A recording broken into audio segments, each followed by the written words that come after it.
I have identified 3 periods in an empath's life so psychologically perilous and destabilizing that my devoted years of research to studying the survival mechanisms employed during them. What makes these moments truly lethal is that they arrive without the fanfare of crisis or drama. They arrive quietly, almost invisibly disguised as ordinary relationship dynamics, normal emotional exchanges, everyday interactions. But make no mistake, these 3 moments have the power to completely dismantle your sense of self, erode your psychological boundaries, and trap you in patterns of self-abandonment that can last decades. I call them critical thresholds of psychic dissolution, and I believe that without a specific survival protocol, empathic individuals would either lose themselves completely or be forced to shut down their empathy entirely just to survive. Today we shall identify these 3 deadly moments, understand why they are so dangerous, and most importantly learn the exact survival protocol I developed to navigate them without losing oneself in the process. Carl Jung understood something that most psychologists of my era completely missed, that certain personality structures face unique existential threats that have nothing to do with traditional mental illness. Born in 1875 in Switzerland, I initially worked alongside Sigmund Freud but eventually broke away to develop my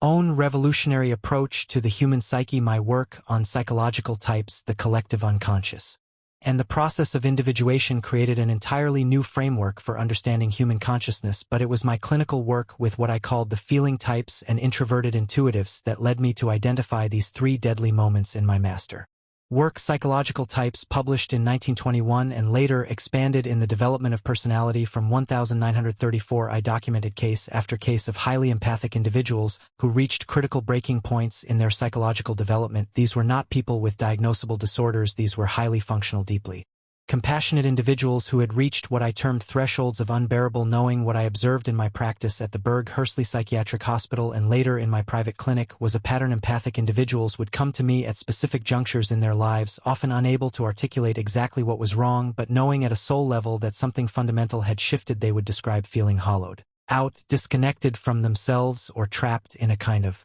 psychological quicksand where every attempt to help themselves only made things worse. Through decades of careful observation and therapeutic work, I identified 3 recurring moments that appeared again and again in the lives of these individuals. I called them moments of psychic emergency, and I believed that how a person navigated these moments would determine whether they achieved what I called individuation or remained trapped in what I termed unconscious identification with others. Now, before we explore these 3 moments, we need to understand what I meant by empathy, because it is different from how the term is loosely used today in the relations between the ego and the unconscious. I described certain individuals as having what I called psychic permeability. These people, I explained, had unusually thin boundaries between their own unconscious and the unconscious of others. They could sense things that remained hidden to most people. They could feel the emotional undercurrents in a room, detect lies not through logic but through something more visceral, and absorb the psychological states of those around them, almost like psychic sponges. I did not romanticize this ability. In fact, I saw it as a profound vulnerability, a kind of psychological exposure that required sophisticated defensive strategies just to maintain sanity. 1. The recognition of non-reciprocity. The first deadly moment I identified is what I called the recognition of non-reciprocity. This is the moment when you finally truly understand that the empathy you extend so naturally to others is not being reciprocated, not because people are necessarily malicious, but because they simply do not have the same capacity or willingness to extend themselves the way you do. Let me be clear about what this moment actually is, because it is not just noticing that someone is not as empathic as you that is obvious and happens all the time. This deadly moment is different. It is the sudden, often devastating realization that you have been operating under a false assumption about how relationships work. You have unconsciously believed that if you just explain yourself well enough, care deeply enough, extend enough understanding, others will naturally reciprocate. And in this first deadly moment you realize with absolute clarity that this is not true. It will never be true. And everything you have built your relational life on is fundamentally flawed. I documented this moment extensively in my work with patients in Modern Man in Search of a Soul. I describe a patient who came to me after what she called a revelation that destroyed everything she had spent years in a close friendship where she provided endless emotional support, careful listening, and deep understanding. One day when she was going through a genuine crisis, she reached out to this friend expecting the same kind of support she had always provided. What she received instead was a superficial response and obvious discomfort with her vulnerability, and a quick change of subject. I wrote that what made this moment deadly was not the friend's response itself, but what it revealed to my patient. This had always been the dynamic. She had always been the giver, and the friend had always been the taker, but she had been so busy giving that she had never stopped to notice the complete absence of reciprocity. This moment is deadly because it forces you to confront something terrifying. You might be alone in ways you never imagined, not physically alone but psychologically alone. You are surrounded by relationships, but in this moment you see them clearly for what many of them are: one-sided performances where you play the role of understander, supporter, emotional container, while others play the role of receiver. And once you see this, you cannot unsee it. I call this the removal of projections. You have been projecting your own capacity for deep empathy onto others, assuming they experience relationships the way you do. When those projections are stripped away, the reality underneath can be devastating. But here is what makes this moment not just painful but genuinely dangerous: the conclusions you might draw from it. I observed that many empathic individuals, when faced with this recognition, go to one of two extremes. Either they blame themselves, thinking I must not be worthy of reciprocal care, or they become bitter and cynical, thinking no one is capable of real empathy. Both of these responses, I argued, are forms of what I called psychic inflation followed by deflation. You swing from believing you can create reciprocity through sheer force of empathic will to believing reciprocity does not exist at all. Neither is true, and both can trap you in destructive patterns. My survival protocol for this first deadly moment is something I called conscious discrimination. In Psychological Types, I wrote that the individuated person must learn to discriminate between those capable of reciprocal relation and those who are not. This is not judgment, I insisted, but discernment. It is the psychological skill of recognizing different levels of empathic capacity in different people and adjusting your investment accordingly. I used the metaphor of a gardener who does not plant orchids in desert soil. It is not that desert soil is bad, it is simply not the right environment for orchids. Similarly, some people are not capable of reciprocal empathic exchange, not because they are bad people but because they have not developed that capacity. The survival protocol requires you to stop trying to grow orchids in desert soil and instead find the environments where reciprocity is actually possible. Let me give you a practical example of what this looks like. You have a colleague who frequently comes to you with problems, and you listen attentively, offer thoughtful insights, and provide genuine emotional support. One day you try to share something you are struggling with, and you notice they respond with advice you did not ask for. Quickly redirect the conversation back to themselves, or simply seem uncomfortable and eager to exit the exchange. The old you would have tried harder, explained more carefully, or wondered what you did wrong. The survival protocol has you do something radically different. You accept the data. This person is not capable of or interested in reciprocal exchange. That is not a moral judgment, it is simply information, and you use that information to recalibrate the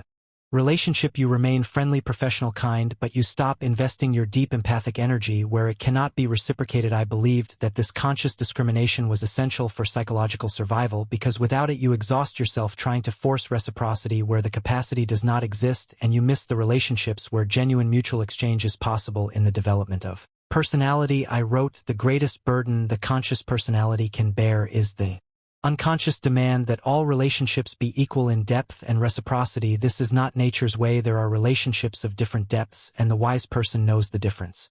2. The dissolution of self through perpetual accommodation. Now the second deadly moment I identified is even more insidious because it happens so gradually you often do not realize it is happening until it is nearly complete. I called this the dissolution of self through perpetual accommodation. This is the moment when you realize you have been shapeshifting for so long, accommodating so many different people's needs and expectations, that you have lost track of who you actually are. Your preferences, your needs, your authentic responses, they have all been buried under layers and layers of accommodation.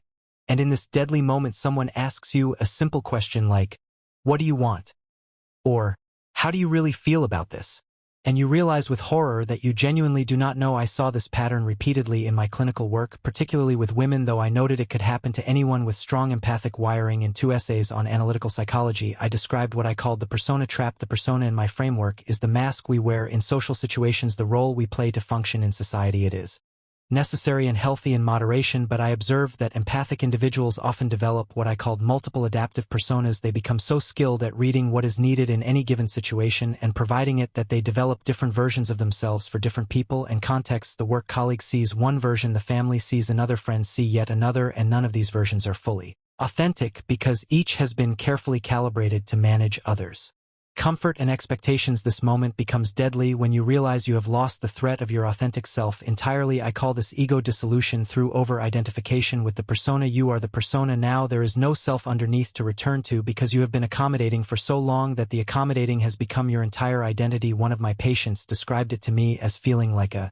hologram. I appear solid and real, but if you reach out to touch me, your hand goes right through. There is nothing actually there. This image so struck me that I referenced it multiple times in my later work as the perfect description of advanced persona identification. What makes this moment deadly is not just the loss of self, though that is devastating enough. It is what happens when you try to recover yourself, because once you realize you have been accommodating, your instinct might be to stop completely, to rebel against all the ways you have been shape-shifting. But I warned that this reactive swing often creates a different kind of problem in the archetypes and the collective unconscious. I described what I called enantiodroia, the principle that anything taken to an extreme will transform into its opposite. If you have been over-accommodating, the reactive swing is to become rigid and uncompromising, but this is not authentic selfhood. Either it is just the shadow version of your accommodation, equally unconscious, equally disconnected from your true self. My survival protocol for this second deadly moment is what I called active imagination in service of self-reverie. This is a specific technique I developed where you essentially interview your own psyche. You create space to ask yourself questions and wait for genuine answers, not the answers you think you should give, not the answers that would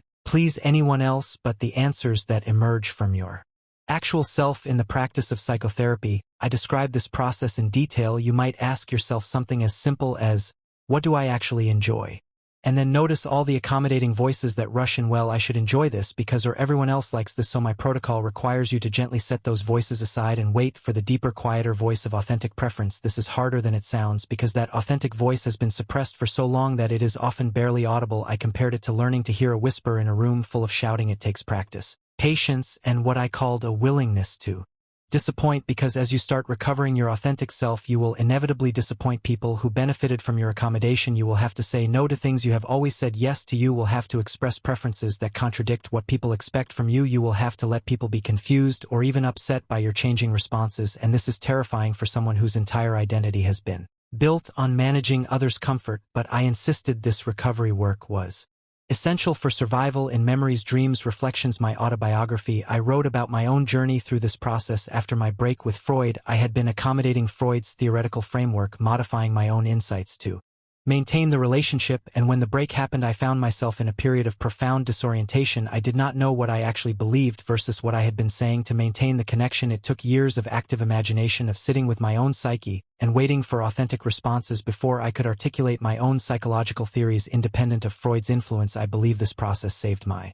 psychological life and allowed me to make my greatest contributions. Let me give you an example of what this survival protocol looks like in action. You are invited to a social event. The old accommodating pattern would have you automatically say yes, then spend energy managing your own resistance, talking yourself into enjoying it and performing enthusiasm you do not feel. The survival protocol has you pause and genuinely ask yourself, do I want to go to this? Not should I go, not what will people think if I do not go, but do I actually want to go? And then you wait for the authentic response, which might be yes, might be no, might be I want to go for an hour, but not the whole time. And whatever that authentic response is, you honor it. You practice disappointing people when necessary. You practice letting people be confused by your changing patterns. You practice trusting that the relationships worth keeping will adapt to your authentic self.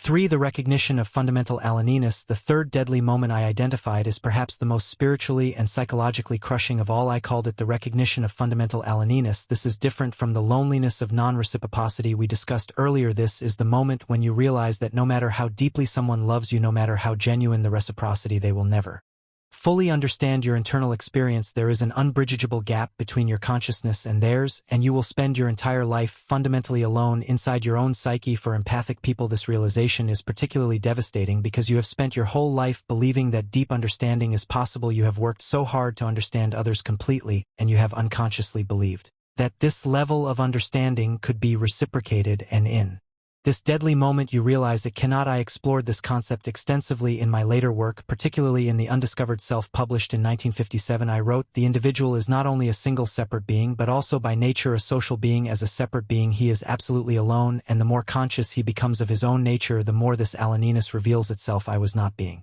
nihilistic here. I was describing what I considered a fundamental truth of consciousness, that each person's subjective experience is ultimately inaccessible to others. We can empathize, we can imagine, we can get close to understanding, but we can never actually inhabit another person's consciousness. For most people, this is an abstract philosophical point, but for empathic individuals, this hits differently. You have built your entire psychological structure on the ability to deeply understand others. You can feel what they feel, sense what they are not saying, intuit it, their needs and motivations, and You have unconsciously assumed that others could do the same for you if you just helped them enough, explained well enough, showed them how this third deadly moment is when you realize they cannot, not because they do not care, not because they are not trying, but because the subjective nature of consciousness makes complete understanding impossible. I saw patients reach this moment and fall into what I called existential despair. If complete understanding is impossible, what is the point of connection if we are all ultimately alone inside our own consciousness? What is the point of relationship? Some of my patients described feeling like they were in a glass box, able to see others but never truly touch them or be touched by them. Others described it as speaking a language no one else could fully understand, no matter how hard they tried to translate. I took these descriptions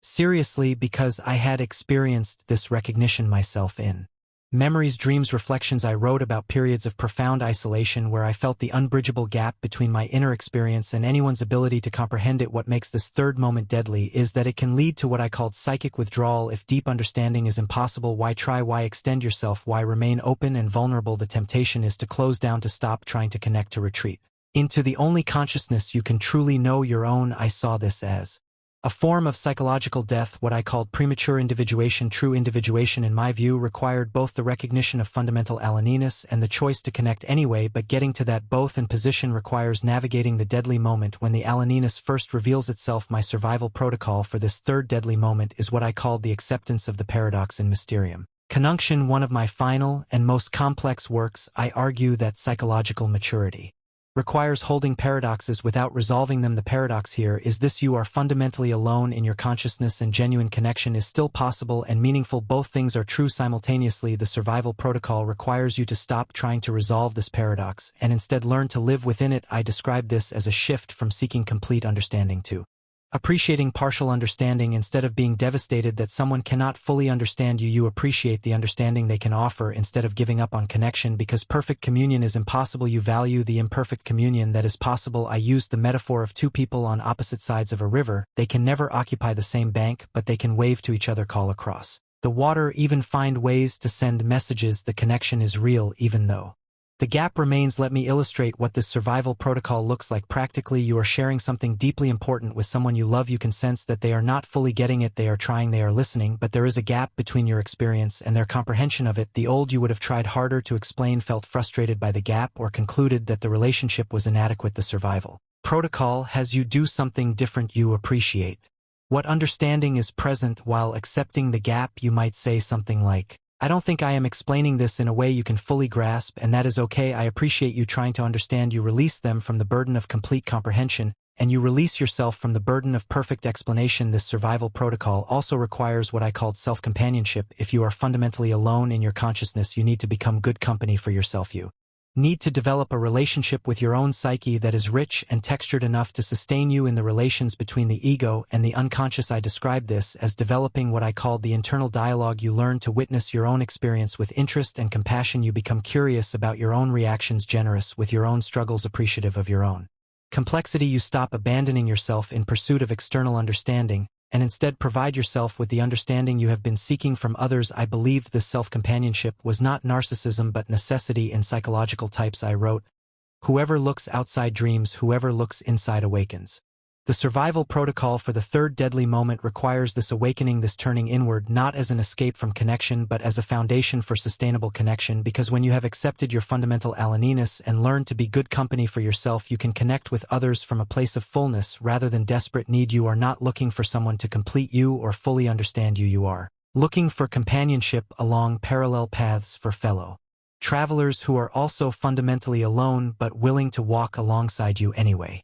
Tempered empathy. The outcome of survival now here is what I observed about people who successfully navigate all three of these deadly moments. They emerge with what I call tempered empathy. This is different from the raw, unbalanced empathy they started with. Tempered empathy is empathy that has been refined through the fire of these deadly moments. It is empathy that includes self-protection, discernment, and realistic expectations. In Development of Personality, I wrote that this tempered empathy is actually more valuable than naive empathy because it is sustainable. It does not lead to burnout or bitterness. It allows you to remain open and caring while maintaining your psychological integrity. I describe this tempered empathy as having several key characteristics. It is selective. You do not extend deep empathic energy to everyone equally. You practice the conscious discrimination of the first survival protocol. It is boundaried. You remain in contact with Your authentic self. Even while understanding others, you practice the self-recovery of the second survival protocol. It is realistic. You appreciate partial understanding and imperfect connection. While accepting fundamental aloneness, you practice the paradox acceptance of the third survival protocol. I believe that people who develop this tempered empathy become what I called wounded healers. This is an archetype I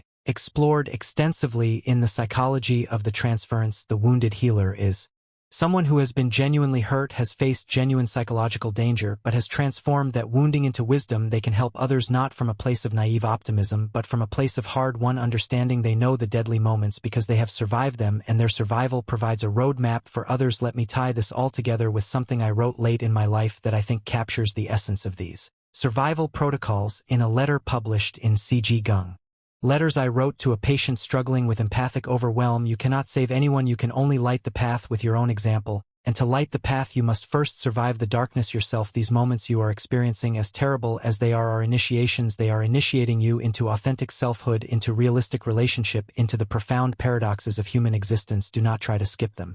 Do not numb yourself to them. Move through them with as much consciousness as you can bear, and on the other side you will find yourself genuinely transformed. This is my ultimate message about these three deadly moments. They are not aberrations to be avoided or pathologies to be fixed. They are initiations into psychological maturity. The recognition of non-reciprocity initiates you into discernment. The dissolution of self through accommodation initiates you into authentic selfhood. The recognition of fundamental aloneness initiates you into realistic connection and self-companionship. Each deadly moment, when navigated with consciousness and the appropriate survival protocol, becomes a threshold into a more integrated, more individuated version of yourself. But I also warned that these moments can indeed be fatal if navigated unconsciously in the archetypes and the collective unconscious. I wrote about what I called psychic death, which is different from physical death but equally devastating. Psychic death is when someone is alive physically but dead psychologically. They are going through the motions of life but have lost connection to their authentic self, their capacity for genuine relationship, their sense of meaning and purpose. I believe that empathic individuals who face these three deadly moments without a survival protocol often end up in this state of psychic death. They either shut down their empathy, entirely becoming hard and defended, or they remain in patterns of self-abandonment that slowly erode their sense of self until there is nothing left. This is why I insisted on the importance of consciousness. During these moments you have to know what is happening. While it is happening, you have to recognize I am in the first deadly moment, or this is the dissolution of self I warned about, or I am facing the recognition of fundamental aloneness. Naming the moment gives you power over it. It allows you to consciously apply the survival protocol rather than reacting unconsciously out of fear or pain. I also emphasized the importance of witnessing during these moments. In the psychology of the unconscious, I wrote about the necessity of having someone who can hold space for your process without trying to fix it or talk you out of it. This might be a therapist, a trusted friend, or even a relationship with your own higher self through practices like journaling or meditation. The witness does not solve the deadly moment for you, but they anchor you while you move through it. They remind you that what you are experiencing is real, valid, and survivable. I want to close with a story I told in Memories, Dreams, Reflections about my own navigation of what I would call a deadly moment. After my break with Freud, I entered what I called my confrontation with the unconscious, a period of intense psychological turmoil that lasted several years. I experienced visions, heard voices, and questioned my own sanity. I was facing all three deadly moments simultaneously: the recognition that my mentor relationship with Freud had never been reciprocal, the realization that I had been accommodating Freud's theories at the expense of my own insights, and the profound isolation of developing ideas that no one around me could understand. I later called this the most dangerous period of my life, not because of external threats but because of the internal dissolution I was experiencing. What saved me, I wrote, was my decision to consciously engage with the process rather than try to escape it. I developed a technique of active imagination specifically to navigate this period. I created the Red Book, where I documented my visions and dialogues with my unconscious. I maintained my daily routines and professional work, even while undergoing profound internal transformation, and crucially, I trusted that there was meaning in the chaos, that I was being initiated into something rather than simply falling apart. Years later, I could look back and see that this deadly period had been necessary for the development of my most important ideas. The survival protocols I developed for myself became the survival protocols I offered my patients. So if you are in one of these three deadly moments right now, if you are recognizing non-reciprocity, or feeling the dissolution of self, or facing fundamental aloneness, know that you are not losing your mind, you are not broken or damaged, you are being initiated. You are at a threshold that requires you to develop new psychological capacities: discernment, authentic selfhood, realistic connection, self-companionship. These are not easy capacities to develop. The process will be uncomfortable. sometimes even excruciating, but I believed it was absolutely possible to survive these moments and emerge more whole, more individuated, more genuinely yourself than you were before. The survival protocols I developed are not quick fixes or simple techniques. They are frameworks for conscious navigation of genuinely difficult psychological terrain. They require courage, patience, and a willingness to stay present with discomfort, but they work. My decades of clinical experience prove they work, and the transformed lives of people who have navigated these deadly moments consciously prove they work. You can survive this. You can move through these initiations and come out the other side with tempered empathy, authentic selfhood, and the capacity for genuine connection that honors both your gift of empathy and your need for psychological integrity. Remember, you are not dying, you are being initiated.